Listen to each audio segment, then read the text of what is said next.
Puthur saint Thomas ഫൊറോന ദേവാലയത്തിൽ ഇടവക മധ്യസ്ഥനായ വിശുദ്ധ തോമസ് ലീഹായുടെ 103-ാം ദുഹാന തിരുനാളിന് കൊടിയേറി.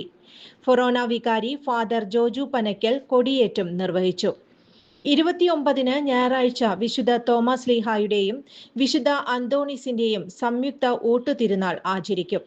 രാവിലെ 9-ന് നടക്കുന്ന ആഘോഷമായ തിരുനാൾ പാട്ടുകുർബാനയ്ക്ക് ഫാദർ നിർമ്മൽ അക്കര പട്ടിയേക്കൽ മുഖ്യ കാർമ്മികത്വം വഹിക്കും. ദുഖ്റാന തിരുനാളിനോടനുബന്ധിച്ച് ജൂലൈ 2-ന് വൈകിട്ട് കൂടുതുറക്കൽ ശുശ്രൂഷയ്ക്ക് മുൻ വികാരി ഫാദർ ഡോക്ടർ ജോൺ മൂലൻ മുഖ്യ കാർമ്മികത്വം വഹിക്കും. തിരുനാൾ ദിനമായ ജൂലൈ 3-ന് രാവിലെ 6 മണിക്ക് വിശുദ്ധ കുർബാന. രാവിലെ 10-ന് നടക്കുന്ന ആഘോഷമായ തിരുനാൾ പാട്ടുകുർബാനയ്ക്ക് മുൻ വികാരി ഫാദർ ജോർജ് തേർമഠം മുഖ്യ കാർമ്മികത്വം വഹിക്കും. തിരുനാൾ സന്ദേശം ഫാദർ ഫ്രാൻസിസ് പള്ളിക്കുന്നത്ത് നൽകും.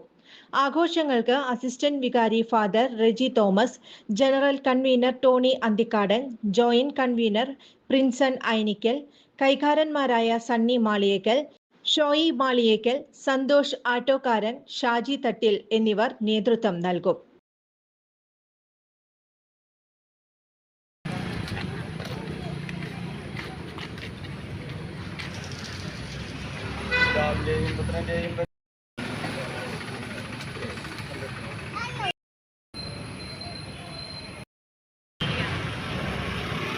Babu